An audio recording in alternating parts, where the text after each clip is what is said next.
Leitura do livro O Fruto de Suas Mãos, O Respeito e a Mulher Cristã, da série best-seller sobre família, autora Nancy Wilson. Capítulo 1. Uma mulher orientada ao casamento. Sabe, porém, isto: nos últimos dias sobrevirão tempos difíceis, pois os homens serão egoístas, avarentos, jactanciosos, arrogantes, blasfemadores, desobedientes aos pais, ingratos, irreverentes, desafeiçoados, implacáveis, caluniadores, sem domínio de si, cruéis, inimigos do bem, traidores, atrevidos, enfatuados, mais amigos dos prazeres que amigos de Deus, tendo forma de piedade, negando-lhe, entretanto, o poder. Foge também destes, pois entre estes se encontram os que penetram sorrateiramente nas casas e conseguem cativar mulherinhas sobrecarregadas de pecados, conduzidas de várias paixões, que aprendem sempre e jamais podem chegar ao conhecimento da verdade. 2 Timóteo 3, 1-7. Mulherinhas. A mulher de hoje em nossa sociedade é de fato ingênua. Ela se tornou cativa das mentiras promulgadas pelo mundo moderno e sucumbiu de muitas formas à mentalidade humanista. Quem são os enganadores? São amantes de si mesmos, do dinheiro, dos prazeres. A mulher moderna foi como Eva, enganada e conduzida por suas próprias paixões para longe do domínio e das responsabilidades que recebeu de Deus. Sobrecarregada de pecados, descontentamento e inveja, lhe foi prometida liberdade e felicidade se ela simplesmente abandonasse seu âmbito de domínio, o lar, e negligenciasse suas responsabilidades, marido e filhos. Quais são algumas dessas mentiras que lhe foram contadas?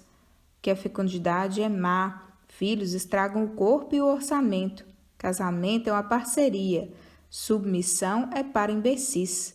Ser dona de casa é para as cabeças de vento que não servem para o mundo dos negócios.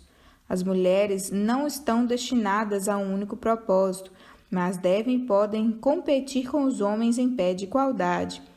A coisa mais importante é ter uma autoimagem saudável e as suas necessidades mais profundas atendidas. Se essas necessidades não estão sendo atendidas pelo seu marido, procure outra pessoa que as atenda. A velha feminilidade está ultrapassada. A nova feminilidade dita que a mulher deve apresentar-se como alguém capaz, confiante e, custe o que custar, jovem e sexy. Como esse tipo de pensamento rastejou para dentro de nossos lares? A mídia nos doutrina diariamente. As notícias se opõem à visão bíblica sobre a mulher e a maternidade. Os filmes e os programas de entretenimento chamam as mulheres à luta contra homens e maridos. Eles exaltam a mulher moderna e negligenciam ou ridicularizam a mãe no lar. Uma amiga estava fazendo um curso de inglês em uma universidade pública e ouviu nos primeiros dias de aula que nenhuma linguagem sexista seria tolerada nos trabalhos dos estudantes. Qual era a definição de linguagem sexista dada pelo instrutor? Mãe. A classe foi advertida de que não poderia usar o termo mãe em seus textos, mas deveria usar o termo politicamente correto, cuidadora. Em outras palavras, eles não podiam escrever a mãe assou os biscoitos, mas somente a cuidadora assou os biscoitos. A agenda feminista é extremada nas escolas públicas, do jardim de infância à universidade. É fácil identificar a mulher sem fibra que tem sido desencaminhada por esse desgraçado ensino. Ela sacrificou os filhos e o casamento, seu chamado e responsabilidades em favor de suas próprias paixões. Foi enganada e está enganando a outros. Em sua busca frenética por sucesso e aprovação do mundo, perdeu justamente aquilo que tentava ganhar: abençoada paz e satisfação. Após a carreira, o guarda-roupas, a membresia num clube social de prestígio, um segundo carro e a viagem de férias, ainda resta um vazio terrível a preencher. Nenhum dos livros românticos sobre a estante pode preencher esse vácuo. Então, o que pode? Bingo! Imediatamente temos um imenso mercado para mais enganações através da última baboseira psicológica de autoajuda. Seminários e livros e dispendiosas semanas de aconselhamento são o próximo passo. Ali, ela pode falar sobre as suas necessidades e frustrações. Ali pode aprender a lidar com a falta de satisfação. Ali pode aprender como retomar o diálogo com o marido e as crianças. Ou talvez seja encorajada a divorciar-se e encontrar alguém que preenche suas necessidades. A mulher moderna é o exemplo cabal da mulherinha descrita em 2 Timóteo. Estava escravizada a todos os tipos de ilusões modernas, sempre aprendendo, mas jamais chegando ao conhecimento da verdade. Eis a mulher do século XXI.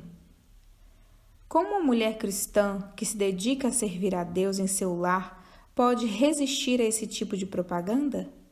Como a mulher que cedeu ao mundo pode voltar ao rumo certo? A resposta é bastante simples, mas não necessariamente fácil. Primeiro, devemos repudiar as prioridades do mundo para a mulher e buscar entender as prioridades da palavra para a mulher. Isso é, ao mesmo tempo, uma proteção e a solução.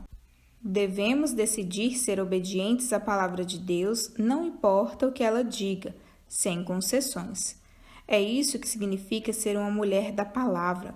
Devemos buscar aquilo que a Bíblia ensina sobre o casamento, filhos, homens e mulheres e seus papéis, e então obedecer sem rodeios, não importa o que custe.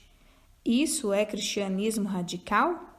Não, é cristianismo básico. Um lar com visão. Você já parou para pensar sobre como enxerga o seu marido e como essa visão afeta a ele e a você? Agora, o que exatamente estou querendo dizer com visão? Visão é sinônimo de perspectiva. Talvez a visão da sua janela seja de um estacionamento sem graça, ou talvez uma linda vista para colinas ou para um jardim. Algumas pessoas têm diante de si cenários adoráveis para os quais não dão importância. Falham em apreciá-los. Ao invés de admirar a visão, focam em todas as ervas daninhas que há para arrancar e galhos para podar. De modo contrário, há alguns que têm diante de si cenários sem graça e que elevam os olhos para o belo céu que têm acima de si e descobrem que, no fim das contas, podem ser gratos pela vista de que desfrutam. Então, qual é a sua perspectiva quando você olha para o seu marido? Quando pensa nele, quando fala com ele, quando ora por ele, qual a sua visão? É uma visão bíblica ou uma visão humanista, manchada pela visão do mundo moderno a respeito do casamento, do cuidado da casa e do papel do marido? E a propósito, qual é a visão bíblica a respeito do marido? No Cântico dos Cânticos de Salomão, temos uma bela visão do amado. Qual a macieira entre as árvores do bosque, tal é o meu amado entre os jovens. Cantares 2:3. Quando você pensa no seu marido, ele é uma macieira em meio à floresta? Pois deveria ser. Ou o que você vê é uma árvore na floresta encoberta por muitas outras árvores imponentes e de maior estatura? Talvez você precise ajustar sua visão. Primeiro, você deve ver seu marido como seu cabeça. A autoridade dele como seu cabeça é estabelecida na palavra de Deus. As mulheres sejam submissas a seu próprio marido como ao Senhor, porque o marido é o cabeça da mulher, como também Cristo é o cabeça da igreja, sendo este mesmo o Salvador do corpo. Como, porém, a igreja está sujeita a Cristo, assim também as mulheres sejam em tudo submissas ao seu marido. Efésios 5, 22-24. Gostaria de enfatizar duas expressões encontradas na passagem anterior: próprio e em tudo. Você deve ver o seu próprio marido como o seu cabeça. Os homens não são os cabeças das mulheres, mas o marido é o cabeça de sua própria esposa. A mulher não deve se submeter a outros homens, mas a seu próprio cabeça. Ela deve ver somente o próprio marido e não os outros homens como sendo seu cabeça. Isso é importante. Meu marido é meu cabeça. Devo seguir meu próprio cabeça, me submeter a ele em todas as coisas. Não devo buscar no cabeça de outrem conselho e ajuda sem ir primeiro ao meu. Certa vez, quando eu e meu esposo estávamos conversando com um casal, a mulher fez ao meu marido uma pergunta que parecia bem inocente, mas pude ver pela expressão do marido dela que ele já conhecia aquela pergunta e já a tinha respondido. Ela deveria estar insatisfeita com a resposta do marido, do contrário, não estaria pedindo outra opinião. E se o meu marido desse uma resposta contrária à que ela ouviu do seu próprio cabeça? Aquilo poderia colocá-la numa situação de querer submeter-se ao meu cabeça e não ao dela. Eu deixei claro que ela estaria desonrando o próprio esposo ao fazer ao meu marido uma pergunta que o dela já havia respondido. Ao invés daquilo, ela deveria ter perguntado ao próprio marido se não tinha problema buscar uma opinião alheia sobre o assunto. Desse modo, ela não estaria criando o potencial problema de opor seu marido ao meu e, aparentemente, concordar mais com o meu. Um cabeça é dado a uma mulher para proteção, segurança e abrigo. Não devemos deixar a segurança de nosso próprio cabeça por aquilo que parece um melhor abrigo para nós. Essa é uma perigosa tentação e as mulheres sucumbem a ela de diferentes maneiras. Algumas vezes elas caem ao ler livros cristãos ou ao ouvir professores cristãos. Mas, com certeza, aquilo que fulano diz não está errado, você afirma. Sim, é errado se você começar a olhar para outro alguém como seu cabeça. As mulheres são facilmente enganadas. Que grande proteção é ter um cabeça ao qual se submeter, ao invés de ser seduzida por nossas próprias emoções, caprichos e temores. A mulher deve cultivar uma alta visão de seu cabeça, tanto pela posição em que Deus o colocou em relação a ela, como pela autoridade que Deus deu a ele. Quando as mulheres adotam essa visão elevada, a submissão é vista como algo inteiramente diferente. Submeter-se a alguém a quem Deus colocou sobre você com amorosa autoridade é um alívio, não um fardo. A segunda expressão é em tudo. O que em tudo significa exatamente? Talvez possamos resolver esse dilema examinando o termo original grego. Quando começamos a ver que os mandamentos de Deus para nós resultam em nosso bem, que Ele tem em sua divina soberania promovido um plano perfeito para o casamento, então nosso temor da submissão irá diminuir. Precisamos ver a submissão ao nosso próprio cabeça como um meio ordenado por Deus para nossa proteção e felicidade. É claro que algumas irão imediatamente pensar nos casos extremos nos quais a submissão seria impossível. Não estou falando sobre submeter-se a seu marido se ele te diz para violar um mandamento expresso de Deus. Estou falando sobre a submissão do dia a dia. Submissão significa o ato de ser indulgente, condescender, deferir ou ceder. É algo positivo, não negativo. Devemos obedecer a nosso próprio marido, como está em Tito 2,5. E isso quer dizer em tudo. Sim, no que se refere ao lar, finanças, disciplina dos filhos, educação, treinamento e assim por diante. O que o seu cabeça pensa sobre essas coisas? Como ele quer que você lide com as situações que surgem? Ele quer que você pergunte aos seus pais, sogros, amigos ou presbíteros na igreja antes de perguntar a ele? Precisamos cultivar uma visão elevada de nosso marido e uma visão elevada da tarefa que ele recebeu de Deus. Comece a ver seu marido como uma macieira em meio à floresta. Ele é único e Deus preparou uma tarefa especial para que ele execute. Você tem o privilégio de ser a auxiliadora que Deus designou para ele. Tenha uma visão elevada desse seu chamado e uma visão bíblica das responsabilidades associadas a essa vocação. Sua visão irá melhorar à medida que você aplica o ensino de Deus. Seu marido irá apreciar sua obediência e sentir-se livre para viver de acordo com tudo o que Deus o chamou para ser. Você irá se encontrar vivendo em um lar com uma vista adorável. Verdadeiro ministério. Ter uma visão bíblica da liderança é uma proteção em muitas áreas, incluindo algumas daquelas nas quais as mulheres podem pensar que não precisam de proteção. Considere o papel que as mulheres cristãs mais velhas têm no ministério. A Escritura encoraja as mulheres mais velhas a ensinarem as mais novas a como amar o marido e os filhos. Tito 2, 3 e 4.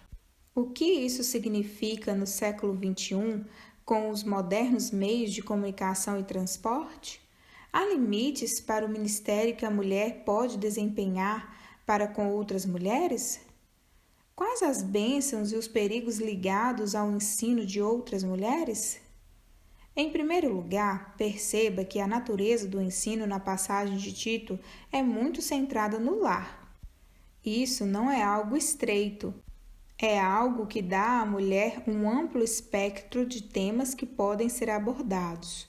Ensinar mulheres a se dedicarem aos maridos e filhos deve incluir muitos tópicos, variando da santidade pessoal aos métodos de educação. Praticamente qualquer aspecto da fé ensinada nas Escrituras pode ser útil para uma esposa e mãe.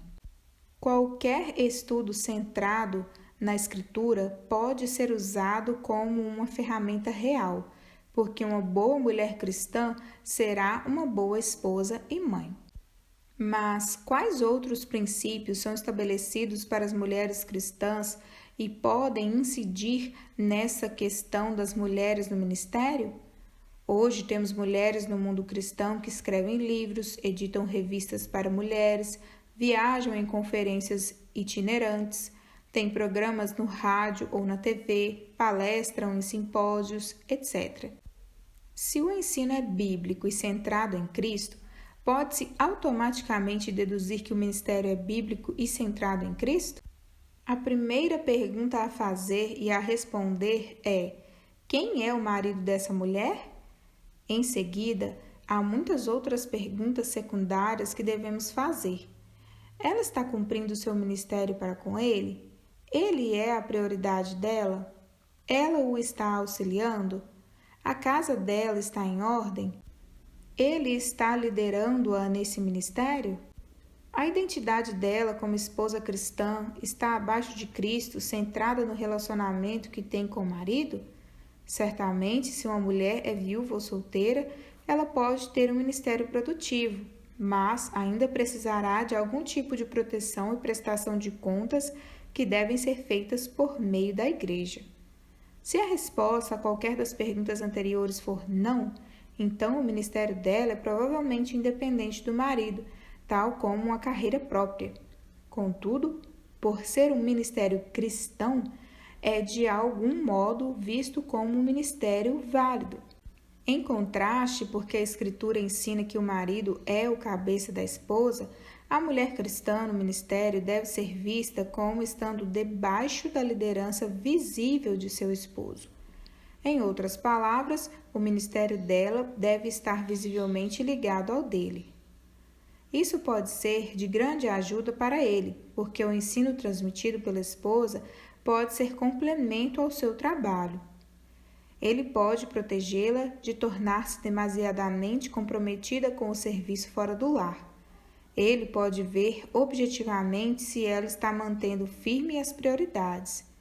Ele sabe como ela está espiritualmente e se ela sequer está qualificada para ensinar. Ele pode protegê-la de muitas tentações e liderá-la em seu ministério a outras mulheres. Essa proteção é uma bênção.